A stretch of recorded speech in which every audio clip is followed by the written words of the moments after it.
देखिए, देश के प्रधानमंत्री नरेंद्र मोदी जी ने बिहार ही नहीं देश के गरीब पिछड़ों दलितों का दिल जीत लिया है। जननायक कर्पूरी ठाकुर जी को भारत रत्न देकर उन्होंने गरीबों को और गरीब के नेताओं को सम्मान दिया है। कर्पूरी ठाकुर पिछड़े अति पिछड़े दलितों गरीबों की आवाज थे और इतने साल तक अन्याय होता रहा। न्याय तब मिला जब एक गरीब का बेटा देश का प्रधानमंत्री बना तो कर्पूरी ठाकुर जी को भारत रत्न मिला है।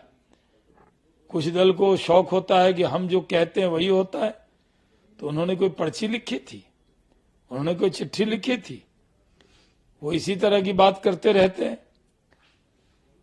22 तारीख को प्राण प्रतिष्ठा की राम मंदिर की और 23 तारीख को कर्पूरी ठाकुर जी के जन्म शताब्दी पे उन्हें भारत रत्न देकर बहुत बड़ा सम्मान देने का काम किया है। पूरा बिहार खुश है, खुशी से झूम रहा है। इंडिया अलायंस को लेकर आप पार्टी भगवंत ममता कह रही कि बंगाल में अलायंस नहीं करेंगे, सिंगल चुनाव लड़ेंगे।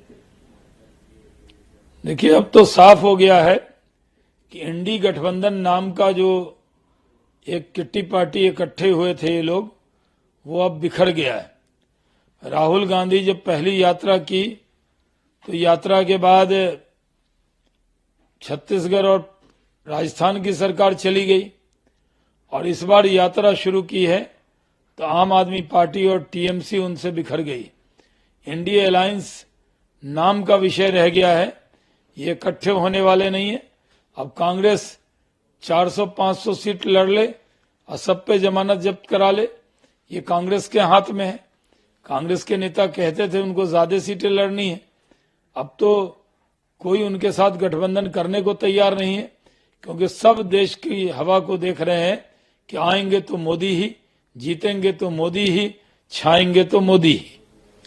असम में राहुल गांधी पे कई उनके खिलाफ वो लगातार कह रहे हैं कि भारत न्याय यात्रा पर आप लोग दबाव बनाने की कोशिश कर रहे हैं, मंदिरों में प्रवेश नहीं करने दे रहे, पथराव कर रहे हैं। अरे, उनकी यात्रा को कोई महत्व नहीं मिल रहा, इसलिए वो इस तरह का हंगामा कर रहे हैं। जो भारत जोड़ो न्याय यात्रा है वो पूरी तरह फ्लॉप यात्रा साबित हो रही है। पूरा देश राममय था, हर मंदिर में उस दिन प्राण प्रतिष्ठा को लोग एलईडी लगा के देख रहे थे, उसमें आपने जानबूझकर डिस्टर्ब करना था। उस दिन यात्रा रोककर आप भी राम मंदिर की प्राण प्रतिष्ठा देख लेते। अगर अयोध्या जाने का मन नहीं था, आप जाकर लोगों को डिस्टर्ब करेंगे तो वहां की सरकार तो एक्शन लेगी। आखिरी सवाल है, अलायंस को लेकर यूपी में चूंकि लोकसभा चुनाव भी है और आप दावा कर रहे हैं कि यूपी में तमाम सीटों पर आप लोग जीतेंगे। देखिए, सपा और कांग्रेस मिल भी जाएं तब भी वो रहेंगे जीरो और अलग अलग भी रहें तब भी वो रहेंगे जीरो। इस बार 80 की 80 लोकसभा सीट भारतीय जनता पार्टी के झोली में आनी है।